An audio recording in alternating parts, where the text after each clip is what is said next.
We are in the book of Esther. It seems so long that we've been in this book, but I'm glad to be back in tonight and just learned just a lot of great things and excited to share that with you tonight. So we're in the book of Esther, chapter 8. And we're going to pick it up in verse 3.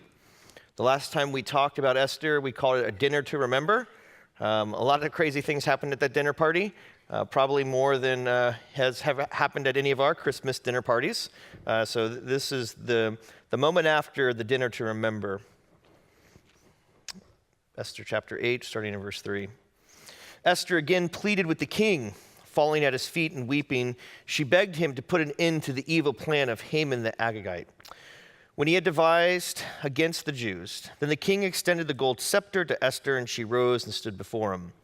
If it pleases the king, she said, and if he regards me with favor and thinks it the right thing to do, and if he is pleased with me, let an order be written overruling the dispatches that Haman, son of Hammedatha, the Agagite, devised and wrote to destroy the Jews in all the king's provinces.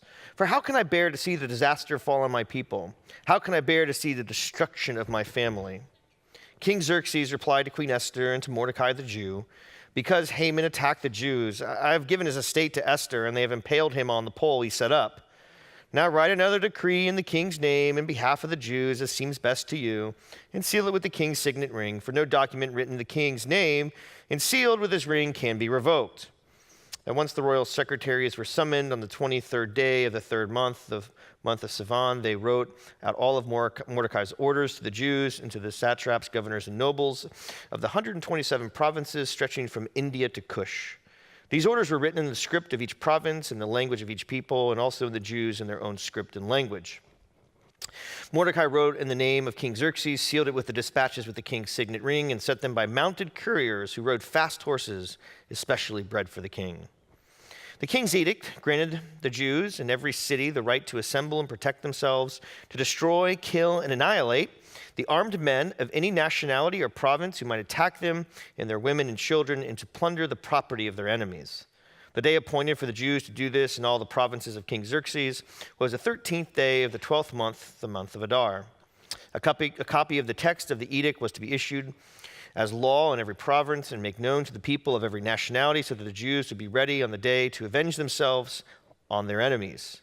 The couriers riding the royal horses went out, spurred on by the king's command, and the edict was issued in the city of Susa, or the citadel of Susa.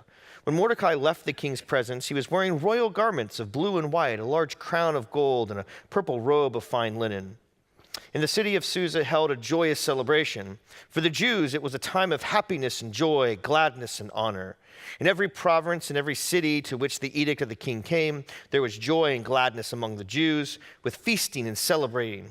And many people of other nationalities became Jews because fear of the Jews had seized them. On the 13th day of the 12th month of the month of Adar, the edict commanded by the king was to be carried out. On this day, the enemies of the Jews had hoped to overpower them, but now the tables were turned and the Jews got the upper hand over those who hated them. The Jews assembled in the cities and all the provinces of King Xerxes to attack those determined to destroy them. No one could stand against them because the people of all other nationalities were afraid of them. And all the nobles of the provinces and the satraps, the governors and the king's administrators helped the Jews because fear of Mordecai had seized them. Mordecai was prominent in the palace. His reputation spread throughout the provinces, and he became more and more powerful. The Jews struck down all of their enemies with the sword, killing and destroying them as they did what they pleased to those who hated them. In the citadel of Susa, the Jews killed and destroyed 500 men. They also killed Parshandath, Dalphon, Ashpath, Portha, Aldalai, Erdatha, Parmish, Ersai, Eridai, and Vashtha, the 10 sons of Haman, son of Amminadab, the enemy of the Jews. But they did not lay their hands on the plunder. The number of those killed in the citadel of Susa was reported to the king the same day. The king said to Queen Esther, the Jews have killed and destroyed 500 men and the 10 sons of Haman in the citadel of Susa. What have they done in the rest of the king's provinces? Now what is your petition? It will be given you. What is your request? It will be granted. If it pleases the king, Esther answered, give the Jews in Susa permission to carry out this day's edict tomorrow also, and let Haman's 10 sons be impaled on poles. So the king commanded that this be done, and an edict was issued in Susa, and they impaled the 10 sons of Haman. The Jews in Susa came together on the 14th day of the month of Adar, and they put to death in Susa 300 men, but they did not lay their hands on the plunder. Meanwhile, the remainder of the Jews who were in the king's provinces also assembled to protect themselves and get relief from their enemies. They killed 75,000 of them, but did not lay their hands on the plunder. This happened on the 13th day of the month of Adar, and the 14th they rested and made it a day of feasting and joy. The Jews in Susa, however, had assembled on the 13th and 14th, and then on the 15th they rested and made it the day of the fasting and joy. This is why rural Jews, those living in villages, observe the 14th of the month of Adar as a day of joy and feasting, a day for giving presents to each other. Now, I know you're coming to church on Wednesday night and you're talking about impaling people on poles. How is this encouraging and lifting us up? One of the things, though, that we see in this story of Esther, and a couple things tonight to point out, is that in this story of Esther that we've witnessed, is that the story starts off with this great banquet. And the whole story is filled with all of these really kind of clever play on words or ironies that are built out in the story. And it starts off with this antagonist, this villain, Haman. He's rejoicing with the king and sends an edict to kill the Jews, and then it flips. Haman's dead, and the issue is that whoever attacks the Jews, they will be killed. And so you have in the middle of this kind of wavering, really drunk king in the middle who's always drinking, which is ironic in our passage today. We didn't see him drinking. But he's just kind of wavering. He doesn't seem like a great leader, but he's the most powerful person in the world. We see this young woman, Esther, who was brought into this harem because the king did not like the queen, because the queen wouldn't do what he said. So, I mean, there's just a lot going on in this story. But what we find here, the dinner to remember, where Queen Esther reveals her identity, that she's a Jew. Being that she's a Jew, Haman had issued a decree because of a personal grievance that he had with Mordecai. Now, I know there's a lot of characters moving around here in the story. Mordecai is this guy that's part of the king's royal guard. Mordecai and his observance and working would not give any honor to Haman. So the story is just filled with these moments. And when you pull back and you look at it, you see some really neat things of what's happening in the story. Realize, too, that this story, Esther, Ezra, and Nehemiah, the 3 books that we're going to be talking about in the next series of months, they're all written or talked about during the same time. This story was given when the people of Israel was in a bad place. They were in exile. Think about it. They were brought into this kingdom not by their own power. They were subjected to basically annihilation as a people. So an ethnic genocide was getting ready to happen. So the question, if you're a Jew at this time and you're reading this story, some of the things in your heart are, God, what are you doing? And the second question, God, if I was asked the second question, how are you fulfilling the promise that you made to our people? You made a promise, we rebelled against you, so have you kind of written us off? Are we no longer accepted as part of your plan? Here we are in the wrong place, getting ready to get wiped out.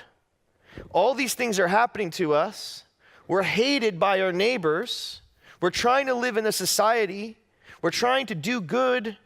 Man, and God, we just can't catch a break here. And this is kind of a big deal. And so the story of Esther, not only does it provide a level of hope for a group of people, it shows that God is not done with them. So the 3 things I saw in here was this. The king is a very unkind king.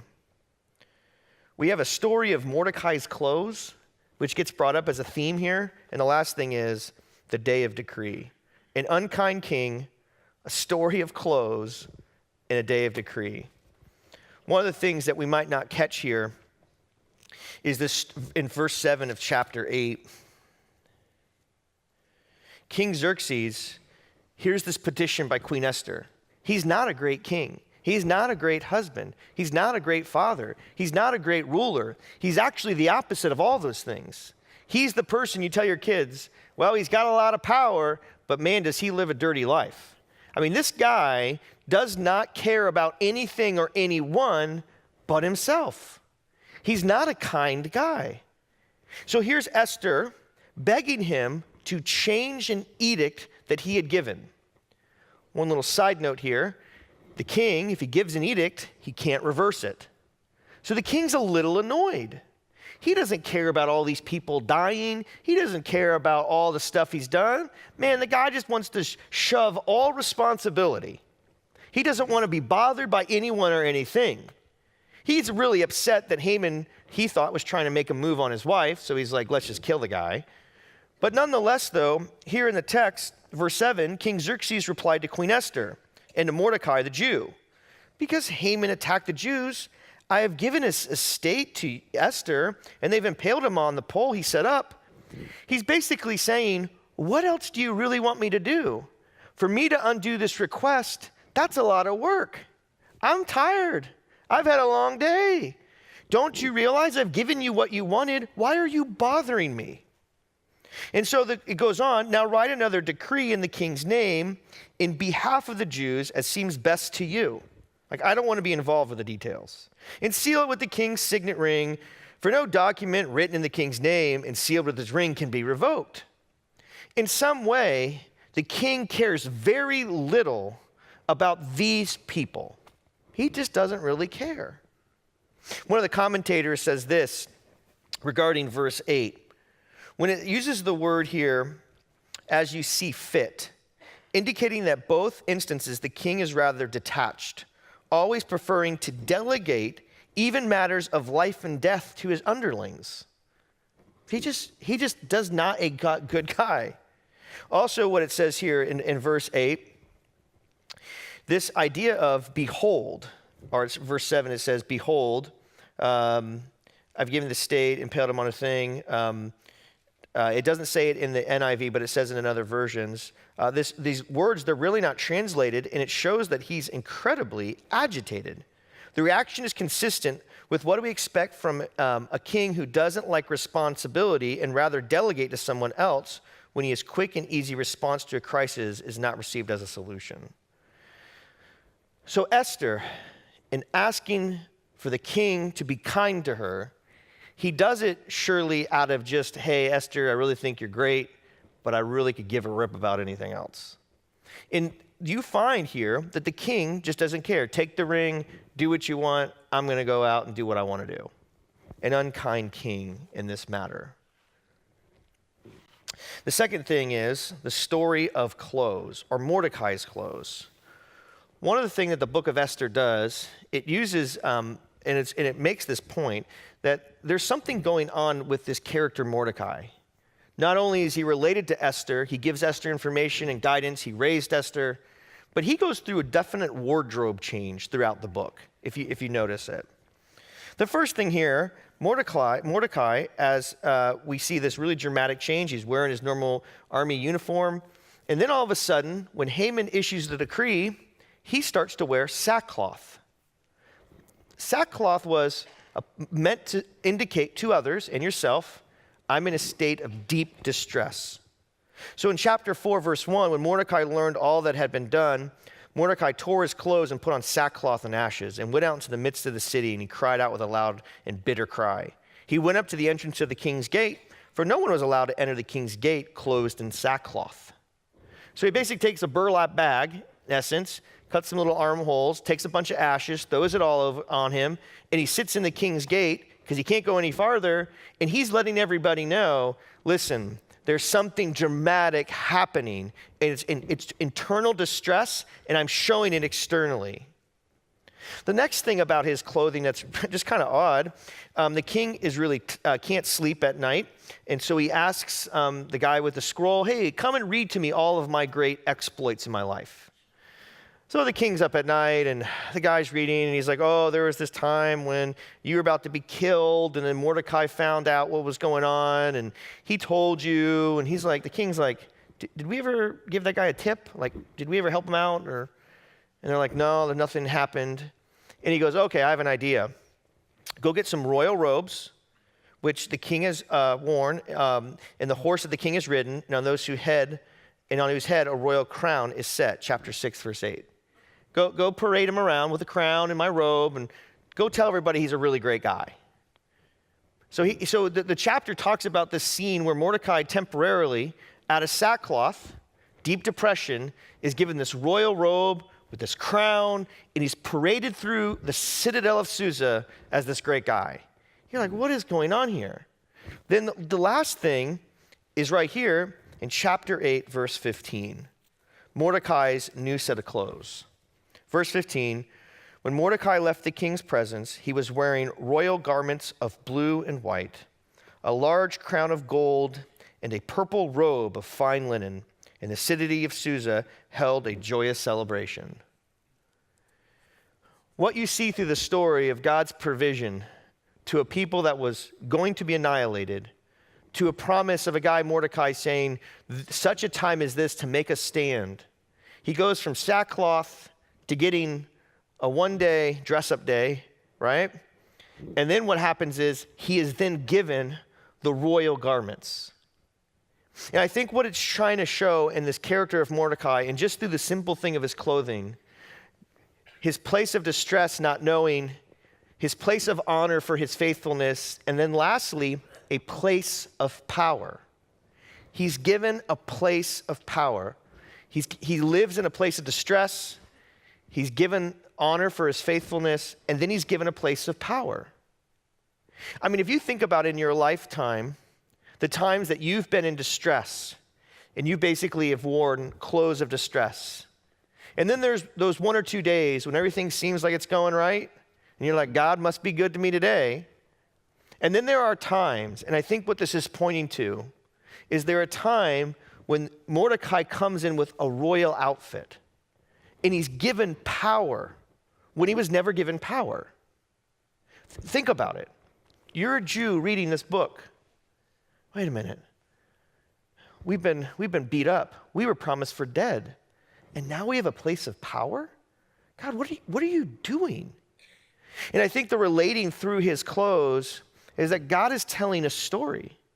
The reality that Mordecai only could see was this. There's a physical piece of paper that says that God, that this whole thing is on me because I'm the one that caused this distress. There's a physical piece of paper that I can see in front of me that's causing me to doubt a lot of things. So the only thing I know what to do, I get my burlap bag, I put it on, and my heart is, God, what are you doing? And then randomly, I'm being led in the city with this crown for being faithful to you. And the last thing is, now you've gifted me this royal robe with a crown. And I think at different times in Mordecai's life, I wonder if he starts to question God, what is happening? What are you doing?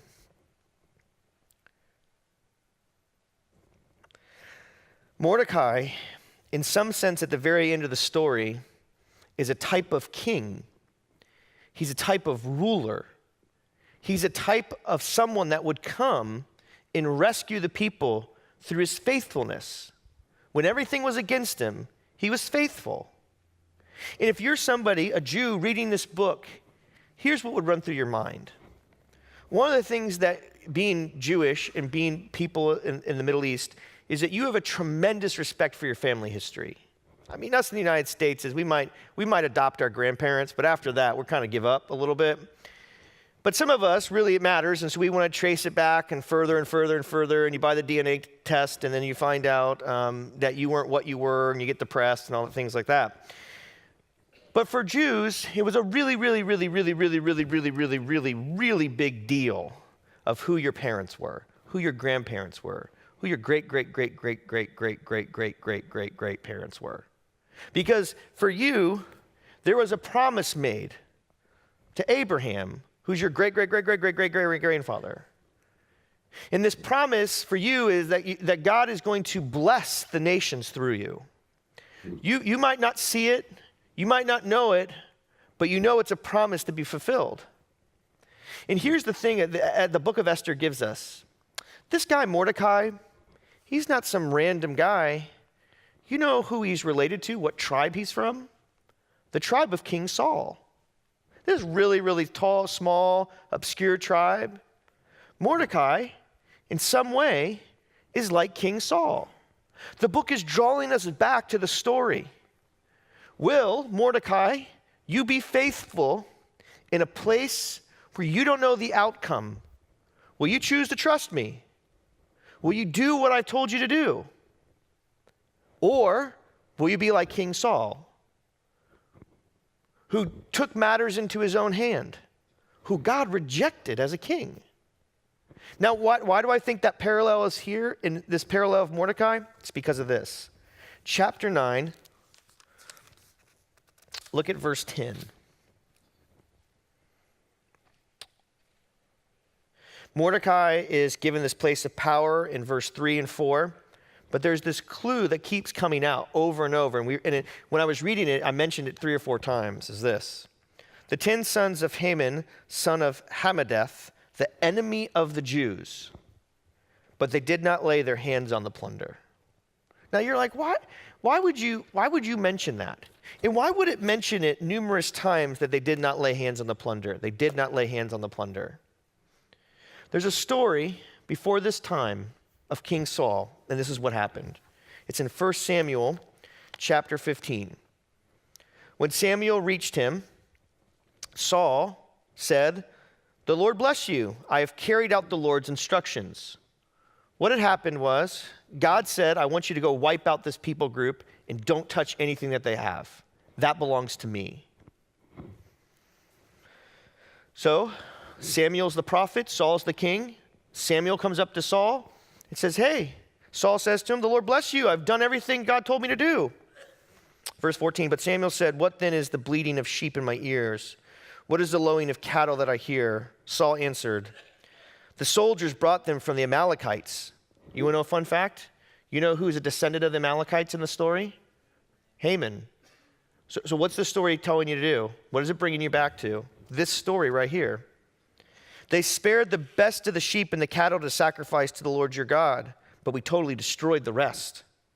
"Enough," Samuel said to Saul. "Let me tell you what the Lord said to me last night." "Tell me," Saul replied.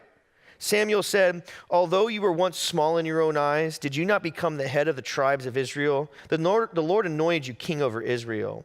And he sent you on a mission saying, 'Go and completely destroy those wicked people, the Amalekites. Wage war against them until you've wiped them out.' Why did you not obey the Lord? Why did you pounce on the plunder and do evil in the eyes of the Lord?" "But I did obey the Lord," Saul said. "I went on the mission the Lord assigned me. I completely destroyed the Amalekites and brought back Agag, their king.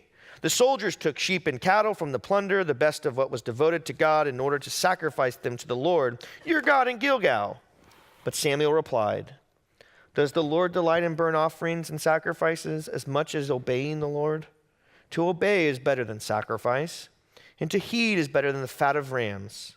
For rebellion is like the sin of divination, and arrogance like the evil of idolatry. Because you have rejected the word of the Lord, he has rejected you as king." Mordecai, the great descendants from the same tribe as King Saul, and what it says is, and he didn't touch his plunder. He didn't touch it. You're like, well, what's the big deal of that? If I'm a Jew reading this book, God, you've given us a second chance. You've given us an opportunity. You're not done with us. Here's a story of Mordecai who could have taken the plunder, but he didn't touch it because it's yours.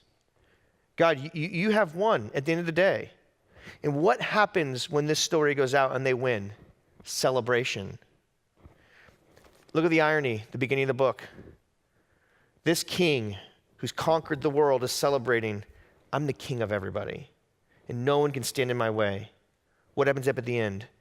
"Oh, Xerxes, you know there's another king coming. You might not have heard of him yet. And he's not done with the people group who are swept into your vast empire. He's raised up a king that will come who will do and follow and obey the Lord." So what it's doing is producing hope in people's hearts. They don't know what's going on. All they know is from one day they're just doing their thing and at their job. Next day they see a bulletin, a memo. "If you're Jewish, we're going to kill you and wipe out all your people and kill your children." What is happening? God, did we do something wrong? God's like, "I'm not done with you. I'm not done with you. I'm going to continue the story." And all the Jews had at that moment was to look what was present before them. and ask themselves, God, will you fulfill your promise to me? Will you fulfill it? We represent you. We love you. We've sinned. God, we blew it. He goes, yeah, I know, and I'm going to give you a second chance. The story here with Samuel, or the story here of Mordecai, is a story of Mordecai's clothes in the midst of a king that is unkind. And the last point is this: the unkind king, the story of a close, and the day of decree. Chapter 9, verse 1 starts off with this. On the 13th day of the 12th month, the month of Adar, the edict commanded by the king was to be carried out. On this day, the enemies of the Jews had hoped to overpower them, but now the tables were turned, and the Jews got the upper hand over those who hated them. The last part of what I noticed about these things is this: there's a day of decree coming. There's a verdict day coming. And the Jews were waiting for this day, realizing, what are we going to do? And then it says the tables turned. And there was a day that was still coming where they will defend their children and their family. They will defend themselves from people trying to wipe them out. There was a day coming. This day that was talked about. This day of decree. One of the things that I think that, and when you read most of the commentaries on the book of Esther, they use the word comedy a lot. Not that this is a funny story, but they're showing through some level of how these things happened, but this, and how a turn of events changed into an opposite direction, or irony. What I find, and it's kind of confusing, in verse 13 of chapter 9, Esther does something really kind of interesting. So the king's like, hey, we wiped all these people out. What do you think, Esther? And then she asked the king for something. She says, if it pleases the king, Esther answered, give the Jews in Susa permission to carry out this day's edict tomorrow also, and let Haman's 10 sons be impaled on poles. You're like, man, you are ruthless. You just want to go after it here, Esther. What's going on? And if you look at it, this right here, what Esther's doing, chapter 3 of Esther, verse 8, Haman said to Xerxes, so here's two conversations with Xerxes, one from Esther, one from Haman. Chapter 3, verse 8 says this: there's a certain people, despised among the people in all the provinces of your kingdom, who keep themselves separate. Their customs are different from those of other people, and they do not obey the king's laws. It is not the king's best interest to tolerate them. And she goes, oh, you know what, king? We're following your laws, and we are not that people. So to show you that, go take his kids and put them on poles. Now, the thing is, the narrative's kind of interesting because are they dead already or whatever? What they're showing is that they're not rebelling in this people. They're not the problem. They are not what they were said, that was said about them by Haman. King, we're not an obstinate people. We want to show you, and I think Esther's, and I think the book is trying to show us is, listen, we're trying to obey the laws. We're trying to honor you as king of this whole thing. But we realize there's a king over you. But as we do it, to show you that we obey by that, why don't you take your own orders and let's fulfill them. Go take the kids and put them on poles. I think it's showing here on this day of decree. We were looked as the problem, but we're here on a mission. This day of decree speaks of another day of decree. That when God comes again and he makes everything right, and when he reigns from where he is going to be seated, when he takes this planet, this earth, and renews it, and there's a new heaven and a new earth, and we're part of this kingdom. I think what the story is showing is this: that there is an unkind king named Xerxes, but there is a really kind king. There's a king that all of us want to have. We want a king that cherishes us and loves us. We want a king that puts our interest above others. We want a king who we can honor and who honors us. And I think the story is alluding to a coming king. I think the story is also saying this, that you will be given a new set of clothes. You will be given garments made out of white. You will no longer be mourning, but everything that didn't make sense will make sense. And how is all these things happening?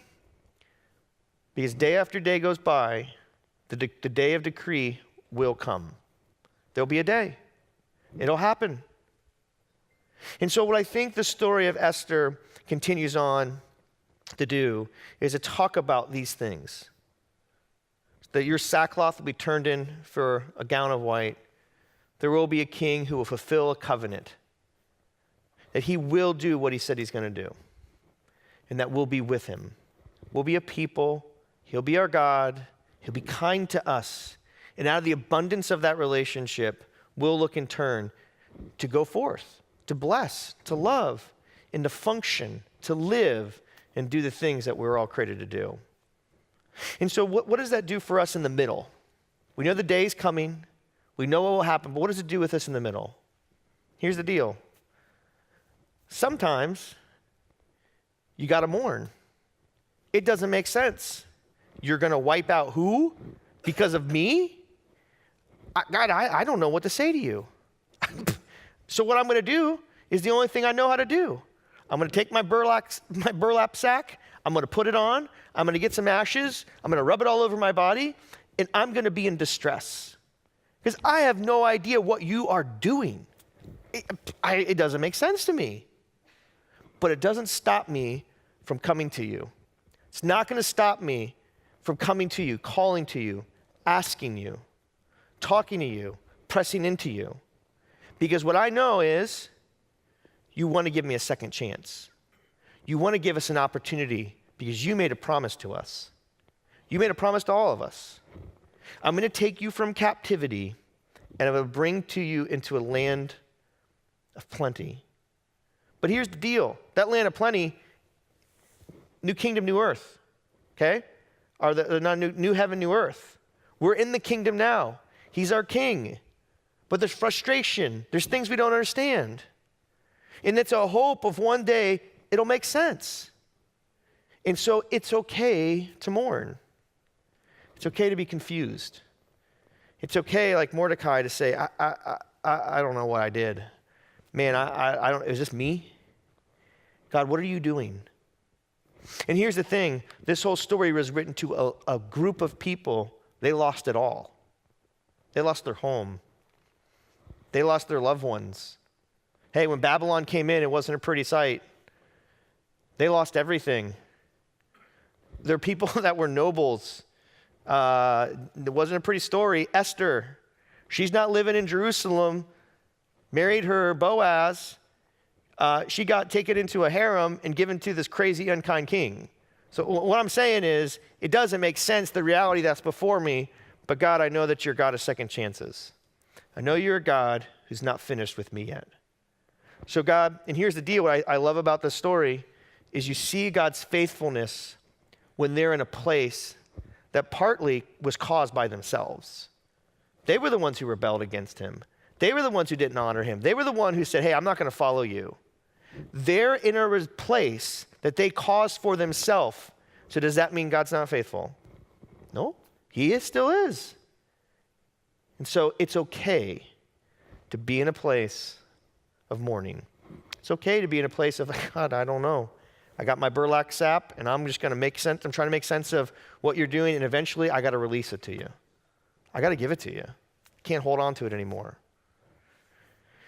I can't take these things on myself. And the last thing is just to encourage us. Jesus, when he comes again, the story of our captivity, our mistakes, our faults, our failures, he's going to renew all of that. And he's not done with us. There's hope for you. There's hope for me. Listen, there's hope for us today in our failure. There's hope for you tomorrow in your failure. Because you know what this book was written to? A nation that failed him, that did not fulfill what they promised. And he's giving them hope, and he wants to give us hope as a people. So my encouragement, and as we study and we kind of wrap up the book of Esther in the next week or so, is what we're going to find is how these people remembered that day, how they remembered what God did.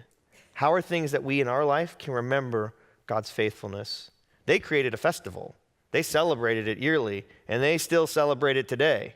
And we'll find out about all those things, about how do we remember, continue to think about all of God's goodness to us. But remember, the King is coming. He's going to give you new clothes, right? And he is a kind King. Let's pray together. So, Lord Jesus, we thank you for this night. We thank you for us, the ability to worship you. And Lord, man, I know, like all of us, God, there's moments when it doesn't make sense to me. Lord, and some things are caused by my own stupidity and my own foolishness and my stubborn heart. God, Lord, my rejection of what you said about me. And God, that's why I got to apply the gospel to my heart every day. That's why I got to remember that you're the King and that you forgive me and that my righteousness doesn't count for nothing. Lord, it's what you've done. And Lord, I just pray for all of us tonight that maybe some of us are in a moment of rebellion. God, maybe we're running from you. Maybe, God, what we see in front of us makes absolutely no sense. And so, God, what we want to do is turn our hearts to you. We want to confess our sin. God, we want to give you our heart. We want to trust you because you're the only King who's kind. God, you're it. You know what's best for us. You created us. You love us. And God, you have your best intentions for us. Lord God, help us to be a people that forgive often. God, Lord, who don't hold a record of wrongs. Lord, help us to love because we've been truly loved by you. Thank you for this night. Pray you do great things through us here on Wednesday night. God, you continue to bless us. Help us in our work week. In your name we pray. Amen.